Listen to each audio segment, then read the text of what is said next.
the final school bell rang, cutting through the dull routine of the day. Almost instantly, the quiet halls erupted with laughter, excited chatter, and the sharp clatter of lockers being slammed shut. Students rushed past me, eager to leave, their voices blending into a chaotic symphony of end-of-day energy.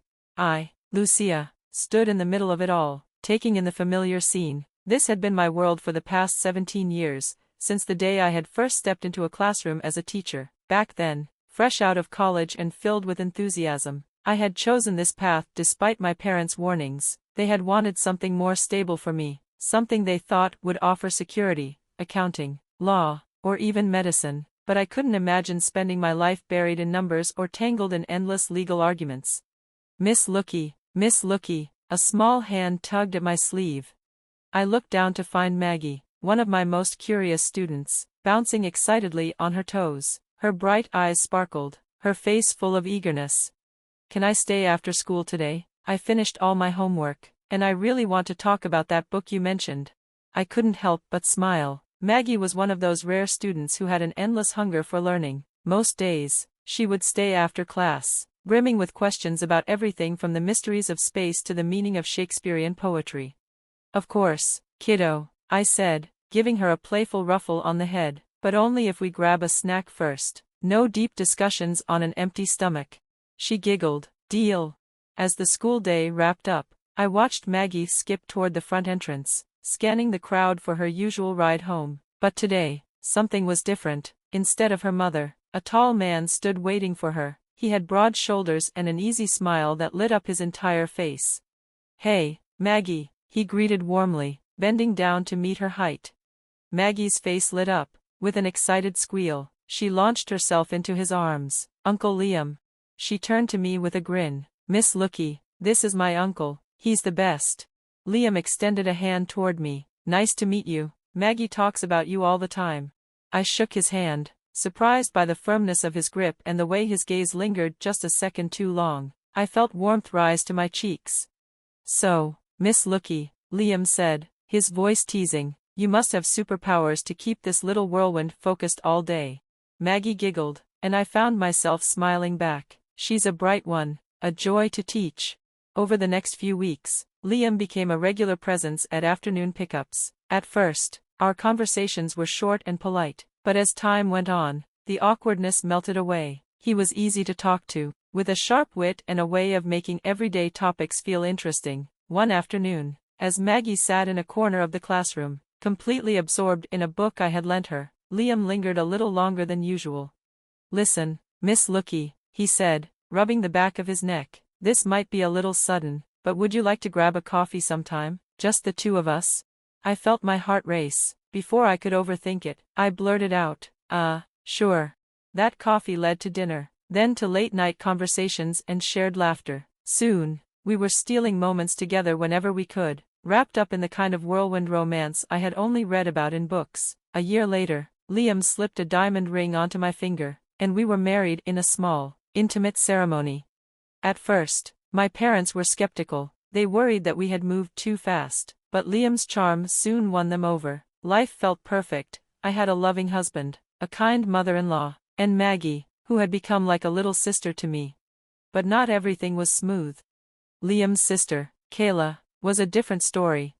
Kayla was loud, unpredictable, and never without some sort of drama trailing behind her. With her fiery red hair and bold personality, she was the complete opposite of me. Liam spent hours on the phone with her, always trying to fix whatever new problem she had created. She barely tolerated me, throwing in snide remarks about my boring life choices whenever we crossed paths.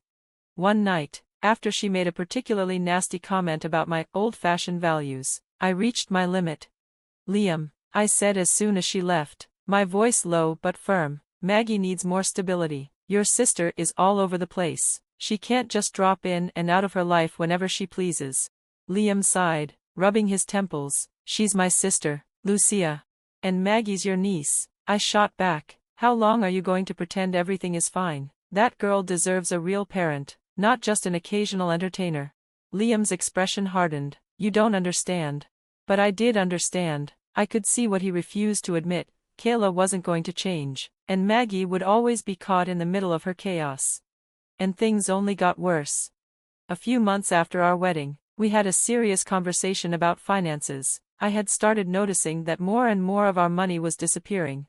"Liam, we need to talk," I said one evening, setting down my fork after a quiet dinner. "You're not putting in your share of the expenses."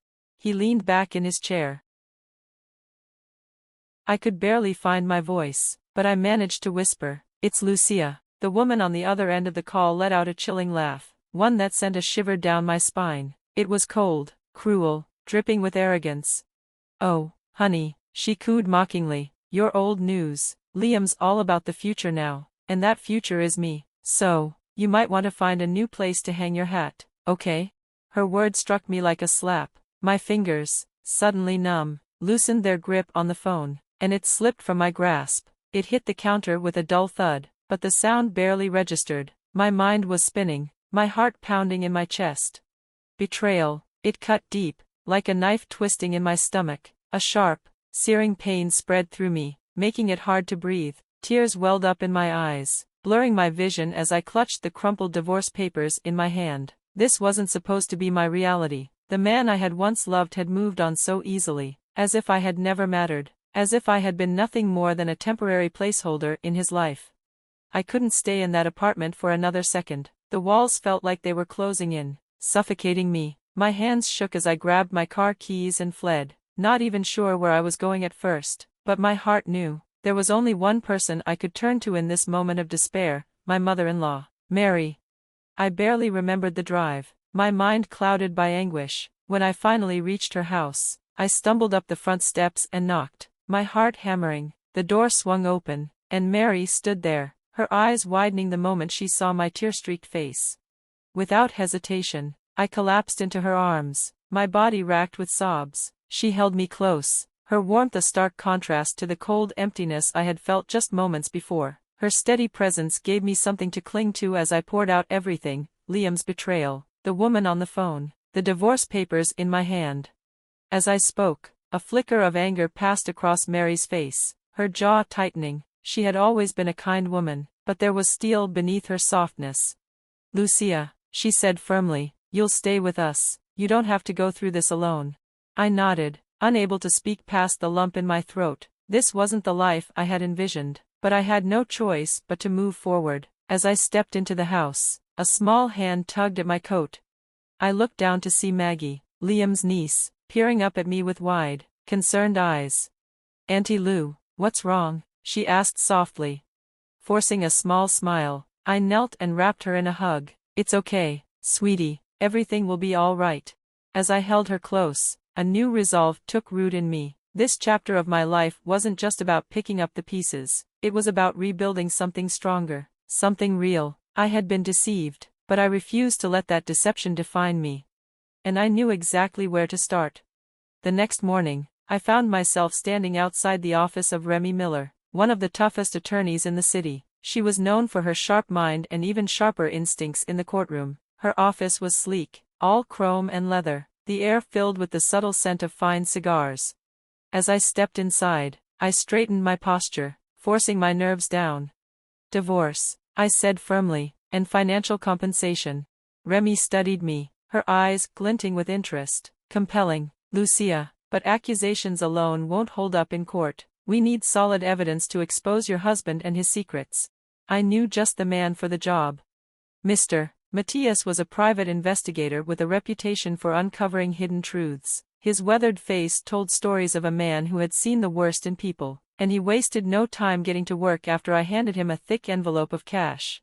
Days turned into weeks, and my apartment became a prison of silence, the ticking clock my only companion. Then, one stormy evening, a knock at my door sent my heart racing. Mr. Matthias stood there, rain dripping from his coat, a manila folder clutched in his hands. "This," he said, his voice gravelly, "might be just what you need." My fingers trembled as I flipped through the documents, my stomach twisting with each revelation. Transcripts, audio recordings, evidence of lies and deception so deep it made my head spin. And then, the worst of it. Kayla, Liam's sister, speaking in hushed, gleeful tones to a friend. "He's loaded," the friend said, "practically a prince with his own money." Kayla's laugh was hollow. That apartment of his is a gold mine. Once I get Liam to marry me, we'll convince him to sell it. Then there's Maggie's supposed medical treatments, we could make a killing splitting that. I felt sick. Kayla had been using Liam, twisting him around her finger for financial gain. And worse, she had been exploiting her own daughter in the process. My stomach churned as realization hit me. My marriage had been built on lies, but now I had the power to shatter them. With the evidence in hand, I returned to Remy. She listened carefully, a slow smile spreading across her face as the recordings played. Bingo, Lucia, this is solid gold, time to make them pay. Justice was within reach, but there was still one person I needed to protect, Maggie, the little girl who had been caught in the crossfire of greed and manipulation. I made a call to Child Protective Services. By the time our next family gathering arrived, the storm had already begun to unfold. Kayla burst in, reeking of alcohol, her face twisted with rage. Can you believe it? CPS just stormed my place. They took Maggie away, she shrieked, her voice slurred with fury. I held my ground, my voice calm but firm. Actually, Kayla, I was the one who called them. Silence fell over the room. Liam looked at me, his face pale. You did what? I met his gaze steadily. Kayla has been using you, Liam, and worse, she's been using Maggie. I couldn't stand by and watch anymore. The truth hit like a thunderclap. Liam, finally seeing the depths of his sister's greed, stood frozen in shock. Kayla, caught in her own web of lies, could do nothing but lash out in anger.